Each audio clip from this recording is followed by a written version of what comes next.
ജീവിതത്തിൽ നിങ്ങൾക്ക് ഇഷ്ടപ്പെട്ട ഒരു കാര്യം ചെയ്യുന്നതിനായി കൃത്യമായ ഒരു സമയത്തിന് വേണ്ടി കാത്തിരിക്കുകയാണോ നിങ്ങൾ? ഉദാഹരണത്തിന് നിങ്ങൾക്കിപ്പോൾ ഏജായി, ഒരു 50 വയസ്സിൻ്റെ മീതെയായി, നിങ്ങൾക്ക് പാട്ട് പഠിക്കാൻ ആഗ്രഹമുണ്ട്, അല്ലെങ്കിൽ ഡ്രൈവിംഗ് പഠിക്കാൻ ആഗ്രഹമുണ്ട്. അതുപോലെ പല കാര്യങ്ങൾക്കും നിങ്ങൾക്ക് ആഗ്രഹം ഉണ്ടായിരിക്കും. എന്നാൽ സമയം വൈകിപ്പോയി എന്നും പറഞ്ഞ് നിങ്ങൾ അത് മാറ്റിവെക്കും. അല്ലെങ്കിൽ ഈ പ്രായത്തിൽ ഇനി എനിക്കത് പഠിക്കാൻ സാധിക്കുമോ എന്ന് ചോദിച്ച് നിങ്ങൾ അത് മാറ്റിവെക്കാൻ സാധ്യതയുണ്ട്. സോ ഇതുപോലുള്ള കാര്യങ്ങൾക്ക് കൃത്യമായ ഒരു സമയം ഉണ്ടെന്ന് നിങ്ങൾ വിശ്വസിക്കുന്നുണ്ടോ?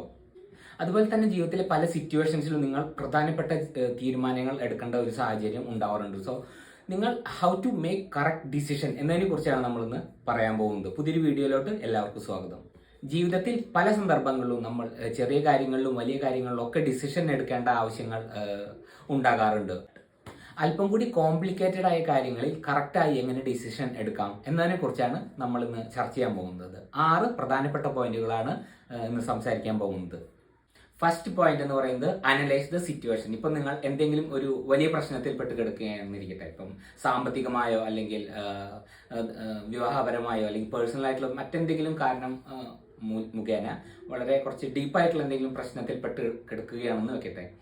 ഇത്തരം കാര്യങ്ങൾ എങ്ങനെ ഉണ്ടായി, എന്താണ് എനിക്ക് സംഭവിച്ചത് എന്ന് വിലയിരുത്താൻ അല്പസമയം ചെലവഴിക്കുന്നത് വളരെ നല്ലതാണ്. അതാണ് ഞാൻ ഫസ്റ്റ് പോയിന്റ് പറയുന്നത്, analyse the situation properly.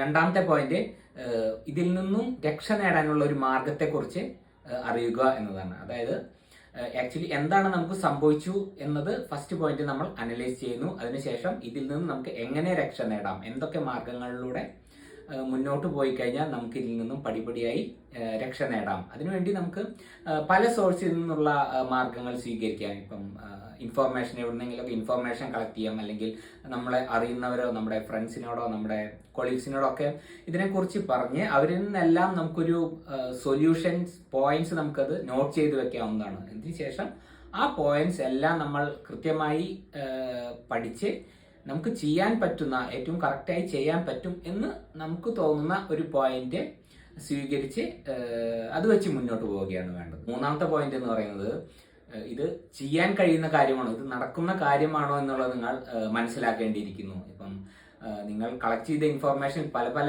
Solutions ഉണ്ടായിരിക്കും. എല്ലാം കൂടി ഒരുമിച്ച് കൊണ്ടുപോകാൻ നിങ്ങൾക്ക് കഴിയില്ല. അല്ലെങ്കിൽ അത് കറക്റ്റായി നിങ്ങൾ മനസ്സിലാക്കി ഏതാണ് നിങ്ങൾക്ക് ചെയ്യാൻ കഴിയുന്നത് എന്ന് നിങ്ങൾ മനസ്സിലാക്കേണ്ടിയിരിക്കുന്നു.